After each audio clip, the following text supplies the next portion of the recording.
आप सभी का एक बार फिर से स्वागत है। इस वक्त 10:57 हो रहे हैं। मैं मौजूद हूँ छत्तीसगढ़ के दुर्ग में। यहाँ पर अब से कुछ ही देर में प्रधानमंत्री नरेंद्र मोदी पहुँचने वाले हैं।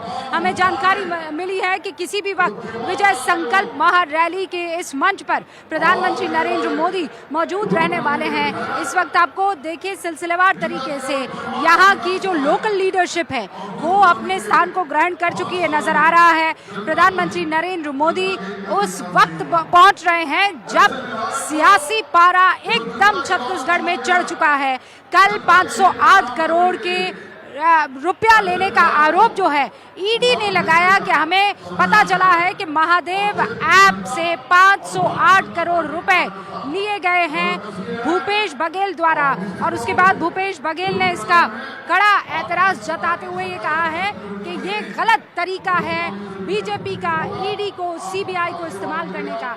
लेकिन कल वो वक्त था जब संकल्प पत्र भी यानी मैनिफेस्टो जो है वो जारी किया गया था बीजेपी की तरफ से, और भारत 24 इनफैक्ट वहाँ पर मौजूद था। गृह मंत्री अमित शाह जो हैं वो मैनिफेस्टो रिलीज करने के लिए आए थे। उस मैनिफेस्टो को देखने के बाद बाकायदा उसे पूरा परखने के बाद भूपेश बघेल की तरफ से ये रिएक्शन आया है कि बीजेपी का ये संकल्प पत्र जो है वो झूठा है और वो घोषणा पत्र पर कैसे सवाल उठा रहे हैं आप एक झलक देखिए। कांग्रेस की जो गारंटी है उसका नकल किए हैं। और दूसरी बात यह है कोनो ऋण माफी की बात नहीं है, ओपीएस की बात नहीं हो रही है। और दूसरी बात यह है कि केंद्र सरकार ने ही बोनस देने पर रोक लगाया था।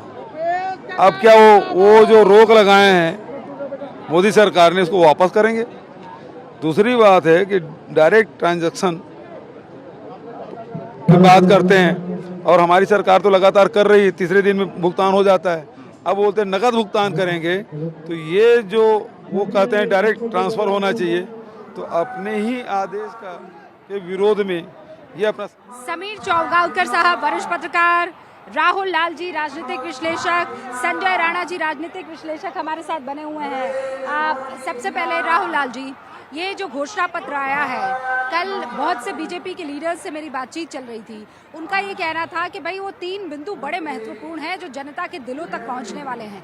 पहला तो ये है कि वो जो 3100 रुपये 21 क्विंटल पर एकड़ धान की खरीदारी का वादा किया है। दूसरा, महतारी जो महिलाएं हैं उनको वार्षिक 12,000 रुपये देने का ऐलान। और तीसरा है जो रामलला के लिए जो भी दर्शनार्थी जाना चाहते हैं अयोध्या में, उनके लिए सरकार की तरफ से विशेष सहायता। लेकिन दूसरी तरफ आपने सुना क्या कह रहे हैं भूपेश बघेल। वो ये कह रहे हैं ओपीएस चाहे वो कर्नाटक हो, हिमाचल प्रदेश हो, एक बहुत बड़ा जीवन दान जो है वो कांग्रेस के लिए रहा है। तो यहाँ पर कौन आगे इस वक्त आपको नजर आ रहा है? हालांकि मैनिफेस्टो कांग्रेस का रिलीज नहीं हुआ है।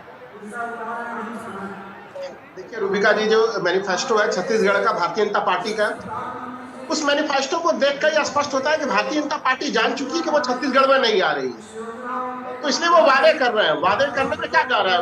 हम लोगों ने देखा है किसानों को इतनी संवेदनशीलता प्रकट कर रहे हैं छत्तीसगढ़ के भीतर, लेकिन दिल्ली में सीमा के पास चारों तरफ किस तरह से क्या स्थितियां बनी थी, किसानों के साथ इस सरकार ने क्या व्यवहार किया था, वो हम लोग देख चुके हैं। प्रधानमंत्री लगातार कहते हैं कि भाई जन कल्याणकारी योजनाओं को वो रेवड़ी कहकर के उसको नकारते रहते हैं। ऐसे स्थिति में वो महिलाओं के लिए वहां पे घोषणा कर रहे हैं। तो भारतीय जनता पार्टी के उस एक ही लाइन में मैं कहूंगा कि जो मैनिफेस्टो था वो मैनिफेस्टो बनाया ही लिखने गया, उन्हें उसकी पूरा करने की कोई जिम्मेदारी नहीं मिल रही है। बस उन्होंने चूंकि मैनिफेस्टो जारी करना चाहिए, चुनाव से पहले मैनिफेस्टो जारी कर दिया है। आज भारत में कोई भी व्यक्ति जो राजनीति को थोड़ा बहुत भी समझता है रूबिका जी, वो छत्तीसगढ़ के राजनीति को जानता है। छत्तीसगढ़ एक ऐसा जगह है जहाँ पे की कांग्रेस जीत चुकी है, उसको 3 दिसंबर तक का इंतजार नहीं करना छत्तीसगढ़ के लिए।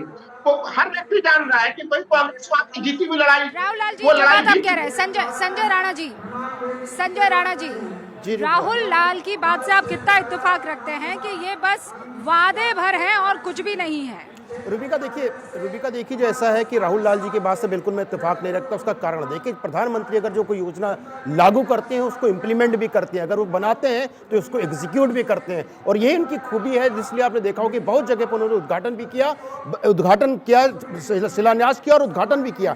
ये उनकी खूबी। जहां तक बात आती है छत्तीसगढ़ के चुनावी वादे की, तो देखिए ऐसा है कि हमारे देश में 2-3 जो सेगमेंट है बहुत महत्वपूर्ण हो जाते हैं। उसमें एक होता है किसान, दूसरा होती है महिला। तो किसान और महिलाओं का पूरा ख्याल रखा गया। अभी बात कर रहे थे राहुल लाल साहब, रूबिका जी, कि दिल्ली में किसान आंदोलन में क्या हुआ था। देखिए 1965 से एमएसपी है, लेकिन किसानों को उससे लाभ मिल रहा है। रिफॉर्म होने की जरूरत है, जिसके पीछे वो कानून बना था उस पर चर्चा करके किसानों को रिफॉर्म हो सकता था, लेकिन इन्होंने रिफॉर्म नहीं होना था, उसको राजनीतिक कारणों के वजह से कहीं ना कहीं प्रधानमंत्री जी को वापस लेना पड़ा। देखिए ऐसा है कि अगर छत्तीसगढ़ का समीकरण देखेंगे जो आज से 2 महीने पहले तो समीकरण बदल चुका है। जो कैट वॉक लग रहा था कांग्रेस के लिए, वो कैट वॉक नहीं है, अब नेक टू नेक कॉम्पिटिशन है। आप चाहे जितने भी सर्वे उठा के देख लीजिए, अगर दुर्ग में आज देखिए 20 सीटें हैं, पिछले बार अगर आप कंपेयर करेंगी तो मैक्सिमम सीटें कांग्रेस जीती थी, लेकिन आज के सिनेरियो में आप वहां पे ग्राउंड जीरो पे हैं। आपको प्रधानमंत्री के कुछ वायदों का ध्यान दिला देता हूं। आप कह रहे हैं कि प्रधानमंत्री वायदे देखिए राहुल लाल जी अपने टाइम पे बोलिएगा। नहीं, अपने टाइम पे बोलिएगा,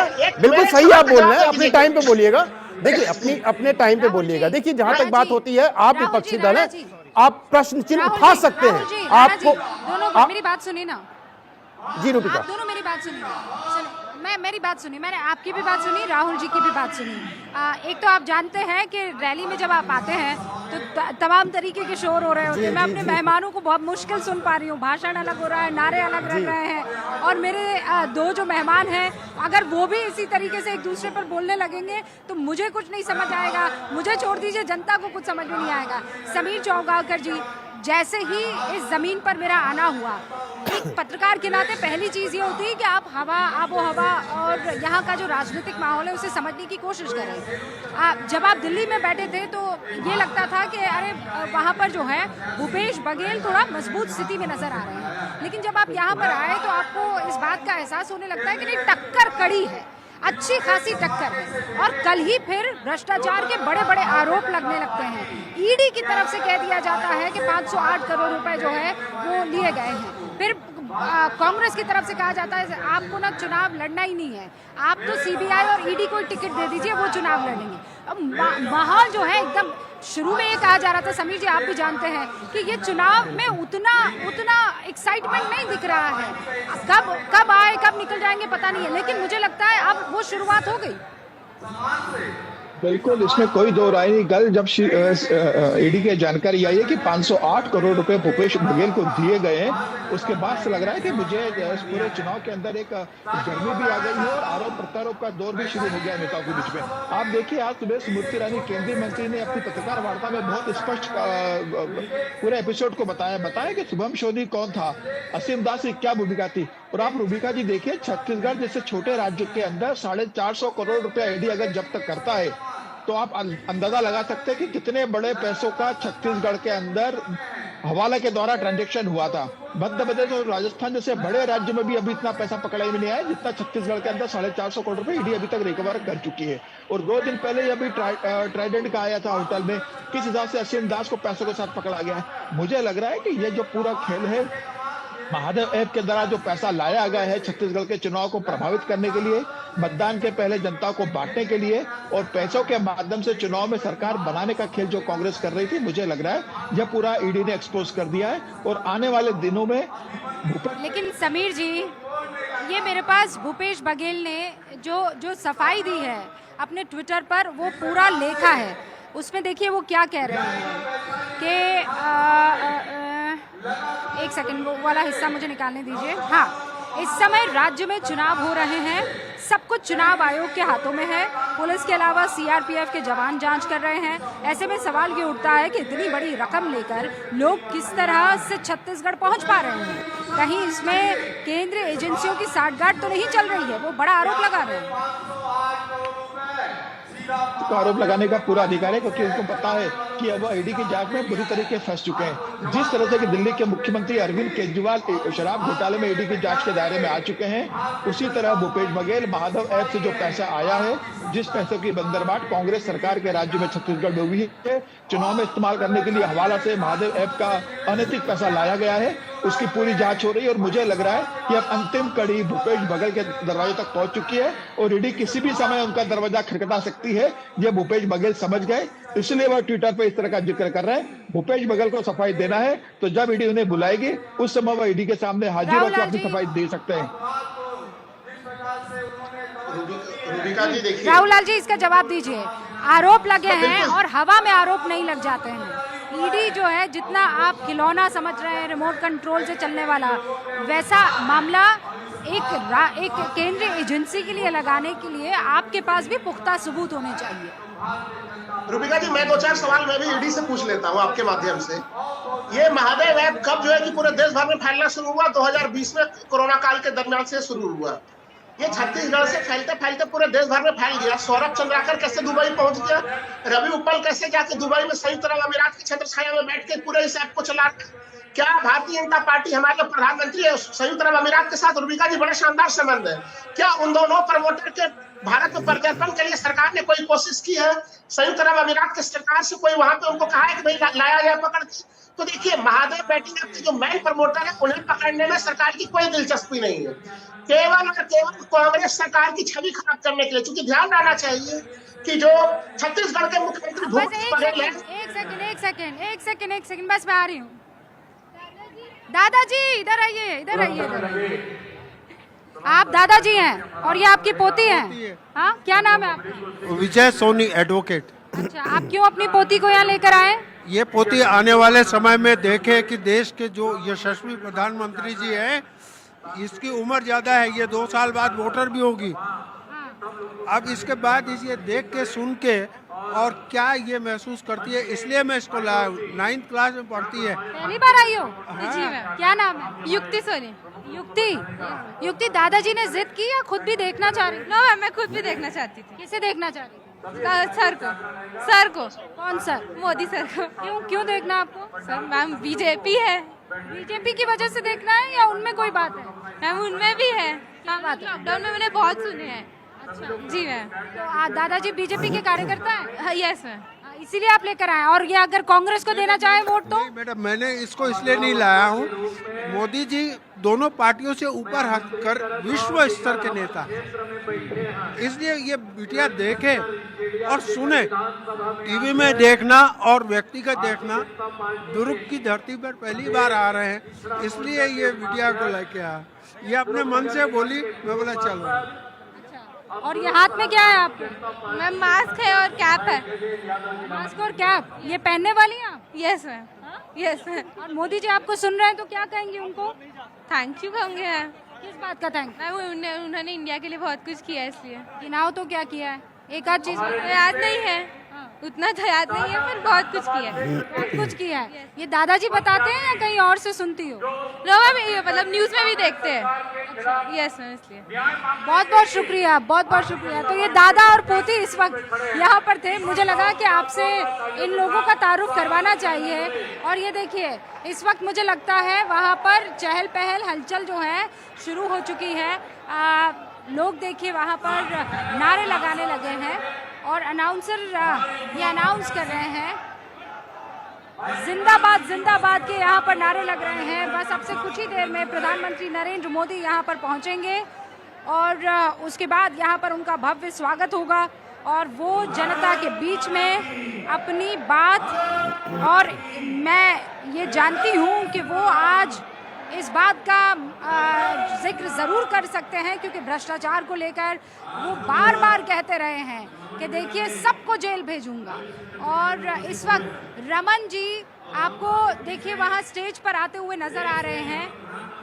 पूर्व मुख्यमंत्री रमन सिंह को मेरे ख्याल से आमंत्रित किया गया है कि आइए आप 2 शब्द कीजिए। पीछे सरोज जी आपको नजर आ रही हैं और ऐसे ही इस वक्त चहलकदमी करते हुए तमाम बड़े लीडर्स दिखाई दे रहे हैं। विजय संकल्प महारैली की प्रधानमंत्री नरेंद्र मोदी के आने से पहले और हमसे कहा जा रहा है कि इस वक्त यहाँ पर लाइव अलाउड नहीं है, क्योंकि अब प्रधानमंत्री नरेंद्र मोदी का काफिला जो है वो किसी भी वक्त यहाँ पर पहुँच सकता है।